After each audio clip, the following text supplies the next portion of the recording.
La désinformation crée davantage la confusion. Quand il y a une désinformation, le premier aspect, c'est la confusion, parce que les gens ne savent plus quelle est la réalité des faits. Donc ça devient, en tout cas, quelque chose qui trouble l'ordre public à travers une confusion généralisée. Fausses informations, c'est des répercussions sur la population, parce que vous savez, la première des choses qu'il faut comprendre, c'est que les fausses informations peuvent créer une crise, une grave crise. Parce que, comme on a l'habitude de le dire, lorsque on est mal informé ou qu'on n'est pas bien informé, ça peut susciter d'autres orientations. Ça porte atteinte, en tout cas, à beaucoup de choses démocratiques. C'est une menace pour la santé publique. Ce qui est très grave, et particulièrement qui touche la région de Mopti, c'est exacerbation des tensions socio-culturelles et intercommunautaires ou bien intracommunautaires. C'est plus fort que les bombes. C'est-à-dire que les bombes, acheter des bombes ou faire de mauvaises informations, des fausses informations, ça traduit ça. Ça amène également à la perte de confiance. La perte de confiance d'avoir entre les citoyens et le média lui-même. C'est-à-dire que c'est les hommes, les individus qui envoient des fausses informations, mais aussi et surtout, ça peut également créer des difficultés entre les citoyens et les institutions. La désinformation peut être, ou bien la fausse information peut facilement nuire à la paix ou bien au climat social, peut facilement altérer, en tout cas, le vivre ensemble, la cohésion sociale au niveau des communautés. Donc, la fausse information est très dangereuse pour la cohésion sociale et la cohésion au niveau des communautés. Cela, et ça peut même créer des troubles même psychologiques. Par exemple, lorsqu'on vient tout de suite balancer sur le réseau que telle zone a été attaquée pendant que ce n'est pas vrai, vous voyez ce que ça peut amener. Ça amène beaucoup de troubles, même psychiques, des troubles de santé et puis beaucoup d'autres. Ça amène une perte de confiance entre les gouvernants et les gouvernés.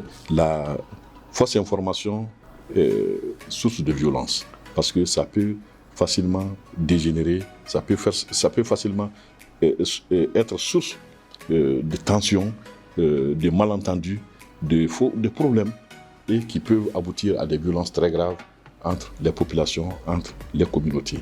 Ceux qui utilisent d'abord les réseaux sociaux, c'est ceux qui se disent médias, ceux qui se disent des informateurs, ceux qui se disent des réseaux qui communiquent, ils doivent d'abord vérifier l'information à la source. Si l'accès de l'information est garanti, accessible à tout le monde, je pense que la vraie information sera puisée et la population aura la vraie information.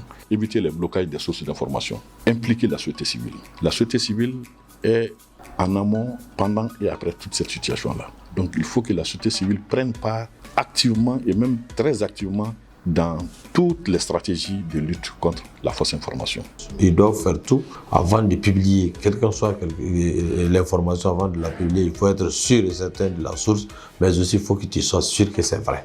Beaucoup de gens sont aujourd'hui lancés dans cette situation-là, mais ils ne connaissent pas les dimensions législatives et réglementaires du domaine. Donc il faudra que les acteurs qui s'adonnent à cette pratique-là soient suffisamment outillés et qu'ils soient en tout cas connaisseurs des textes à la matière sur le plan national et sur le plan international. C'est extrêmement important parce qu'on ne doit pas exercer ce métier-là sans connaître vraiment les b.a.-ba, en tout cas du point de vue réglementaire de la pratique. Ceux qui reçoivent les informations, avant de les partager, il faut aussi se rassurer que le réseau, ceux qui ont envoyé l'information, soient des crédibles. Et en ce moment, vous pouvez partager. Sinon, si vous partagez une fausse information, vous êtes aussi complice que celui qui l'a émis.